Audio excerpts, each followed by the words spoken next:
이 1872년 이 천황이 모두 앞에서 고기를 먹고 그해 암살을 당할 뻔합니다.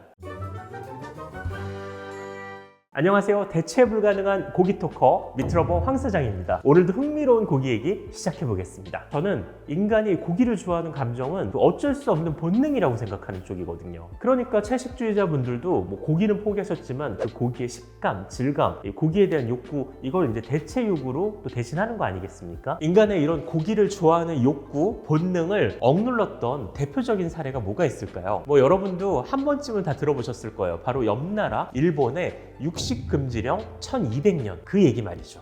그리고 방송 들어가기 전에 미리 말씀드리는데 저는 한일 간에 이렇게 정치적인 얘기나 느낌 이런 거 하나도 안 다룰 거예요. 그냥 오로지 고기 얘기.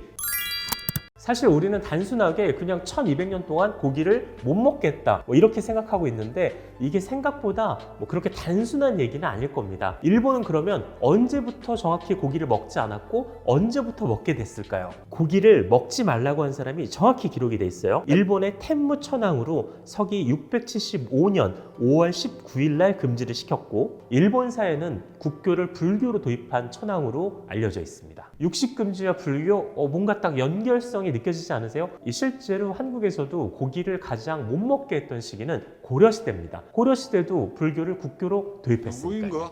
물론 황 사장은 불교를 싫어하거나 그런 얘기 아니에요. 정확하게 서기 675년 5월 19일 날 육식금지령을 내렸어요. 그런데 이게 앞으로 영원히 고기 먹지 마!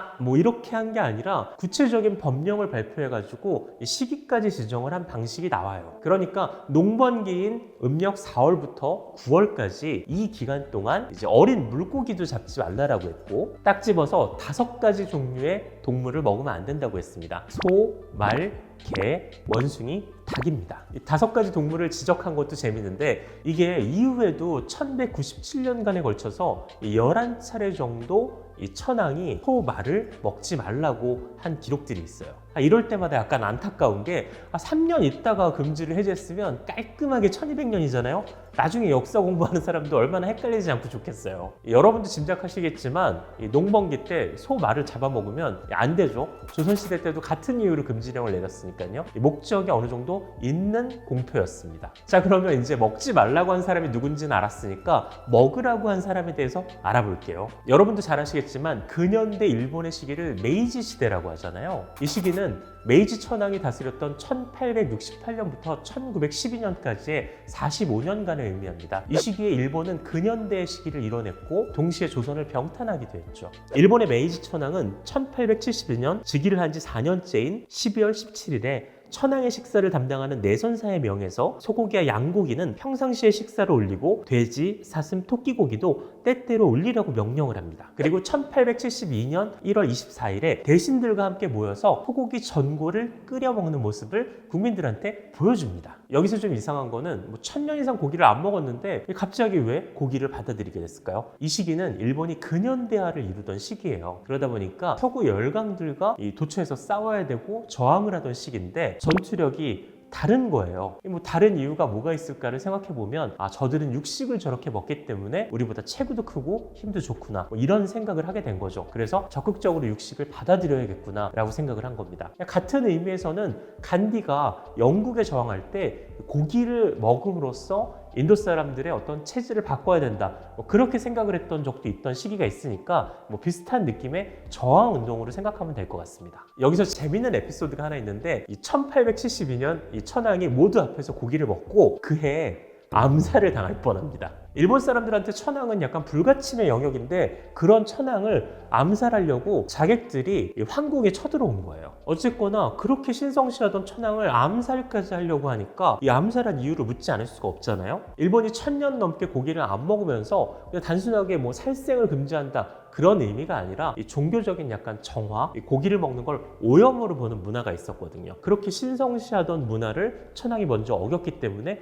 우리가 천황을 살해하려고 했다. 그런 동기였던 거죠. 아니 고기를 먹었다는 이유로 암살을 당할 정도면 제가 제일 위험하지 않을까요? 자, 그럼 다음으로 넘어가서 먹지 말라고 해서 정말 1200년 동안 안 먹었을까요? 사실 1200년 동안 고기를 중간중간에 먹지 말라고 한 11차례 얘기했다는 건 그건 몰래 먹고 있었다는 뜻이잖아요. 그러니까 먹지 말라고 한 거죠. 이걸 좀 잘 정리해 주신 채널이 하나 있었어요. 사무라이 로망스라는 채널인데 일본 에도 시대 전반의 문화를 다루고 있습니다. 거기서 이걸 잘 얘기해 주셨는데 제가 약간 요약을 해가지고 여러분한테 한번 말씀을 드릴게요. 더 궁금하시면 아마 그 채널을 가서 보시면 좀 더 재밌을 겁니다. 겉으로는 그 기간 동안 육식 금지가 맞았는데 이 가축은 먹지 않아도 멧돼지, 사슴, 토끼 등 사냥을 통해 얻은 고기들을 약용을 핑계로 요리를 해서 먹었다고 합니다. 단속이 심한 시기에는 좀 더 자제를 했고 단속이 좀 풀려있는 시기 때는 알게 모르게 야금야금 먹었던 기록이 있습니다. 하지만 전체적인 결과를 놓고 봤을 때 귀족층이나 아니면 뭐 사무라이들 그다음에 일부 계층에서 고기를 먹었지만 일반 서민들은 고기를 전체적으로 점점 안 먹게 됐던 것도 사실이에요. 그리고 결과적으로는 종교적인 이유까지 맞물려서 전체적으로 보면 고기를 먹지 않았다라고 보는 게 또 맞는 말입니다. 자, 그럼 마지막으로 1200년 동안 고기를 안 먹던 사람들한테 자 이제 고기 먹어 라고 하면 다음 날부터 미친 듯이 먹었을까요? 아니요.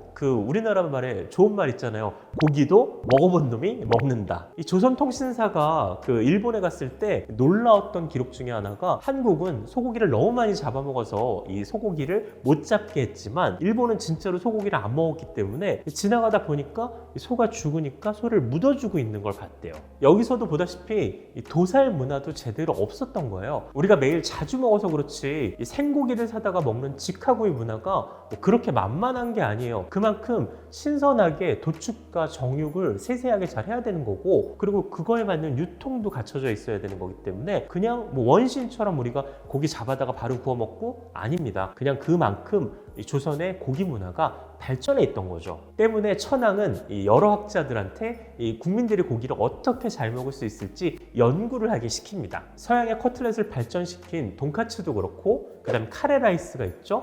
그리고 고로케 이런 것들이 발달을 하죠. 근현대 시기여서 뭐 그런 걸 모방한 사례도 있겠지만 국민들이 봤을 때는 피가 뚝뚝 떨어지는 고기를 바로 먹는다는 게 불편했기 때문에 이런 식으로 한번 가공한 음식이 더 발전했던 게 아닌가 싶습니다. 일본의 직화구이인 야키니쿠 문화가 한국에서 넘어갔다는 건 너무나 잘 아는 얘기죠. 나름 고기 선진국인 한국에서 이걸 배워간 거예요. 그전에는 직화구이를 할 때도 뭐 설탕을 뿌리거나 간장을 뿌리고 여러 가지로 구이 문화가 약하다 보니까 뭐 이런 과도기가 있었던 거죠. 하지만 뭐 늦바람이 무섭다고 이 한국의 구이 문화 일본이 엄청 좋아합니다. 지금은. 자, 이렇게 듣고 보면 재밌는 일본 1200년간의 고기 금지령의 역사, 어떻게 보면 얄미운 이웃나라긴 한데 고기를 못 먹었다라는 관점에서 보면 약간 그건 안타깝고 딱하지 않으세요? 저나 여러분이나 우리는 모두 고기 박애주의자잖아요. 고기 앞에 나라가 어디 있고 인종이 어디 있으며 성별이 어디 있습니까? 자, 이렇게 고기에 대한 따뜻한 마음이 있으시다면 구독, 좋아요 부탁드리겠습니다. 감사합니다.